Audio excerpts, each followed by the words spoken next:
ભાવનગર જિલ્લાના તળાજા તાલુકાના ત્રાપજ ગામે 75 વર્ષીય વૃદ્ધા પર હુમલો કરી 3 લાખના સોનાના દાગીનાની લૂંટની ચકચારી ઘટનાનો પોલીસે ભેદ ઉકેલી આરોપીને ઝડપી લીધો છે।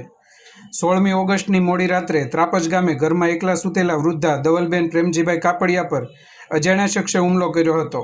લૂંટારૂએ વૃદ્ધાનું ગળું પકડી મોઢા પર ઢીકા માર્યા બાદ તેના કાનમાંથી સોનાના વેઢલાના લૂંટી ફરાર થઈ ગયો હતો। ઘટના બાદ અલંગ પોલીસ દ્વારા તપાસ હાથ ધરવામાં આવી હતી। ગુનાની ડિટેક્શનની કામગીરી દરમિયાન અલંગ પોલીસ ટીમ તથા એલસીબીની ટીમ જોડાઈ હતી અને સંયુક્ત તપાસના અંતે આરોપીને ઝડપી પાડ્યો હતો।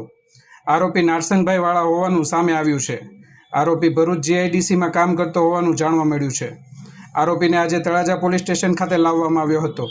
આ મામલે આજે તળાજા પોલીસ સ્ટેશન ખાતે તળાજા વિભાગના નાયબ પોલીસ અધિક્ષક દ્વારા પ્રેસ કોન્ફરન્સ યોજવામાં આવી હતી, જેમાં ત્રાપજ ગામે વૃદ્ધા સાથે મારામારી કરી લૂંટના ગુનાની ડિટેક્શન અને અંગે પોલીસ દ્વારા વિગતવાર માહિતી આપવામાં આવી હતી।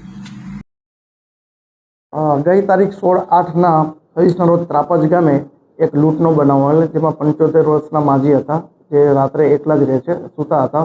એમણે કાનમાં વેઢલા જે 7 નંગ સોનાના પહેરેલા હતા।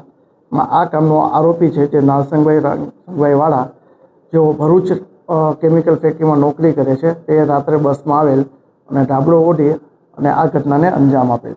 ત્યારબાદ સીસીટીવી ફૂટેજ જોતા અમારે અલંગની ટીમ, એલસીબીની ટીમ તથા અલગ અલગ ટીમો બનાવીને તપાસ કરેલ, જેમાં બસ કંડક્ટરનો કોન્ટેક્ટ કરેલ, બસ કંડક્ટર પાસેથી ટિકિટ મેળવેલ। ટિકિટમાં નામ અને નંબર મળતા અમારા અલંગ પોલીસ સ્ટેશનના જે પીસી છે પારસભાઈ નાંદવા, જેમને ઓળખી બતાવેલ કે જેમને નાનપણથી ઓળખતા એક જ ગામના હતા। આમ એમના ઉપર શંકા જતા તેમને બોલાવી પૂછપરછ કરતા ગુનો ડિટેક્ટ કરેલ। ગુનાના કામે જે મુદ્દામાલ ગયેલ છે 3 તોલા સોનાની જે કડીઓ છે એ કબજે કરેલ છે, જેની કિંમત આશરે 3 લાખ રૂપિયા થાય છે। એક જ છે। અંકલેશ્વરમાં એક મર્ડર કરેલું છે,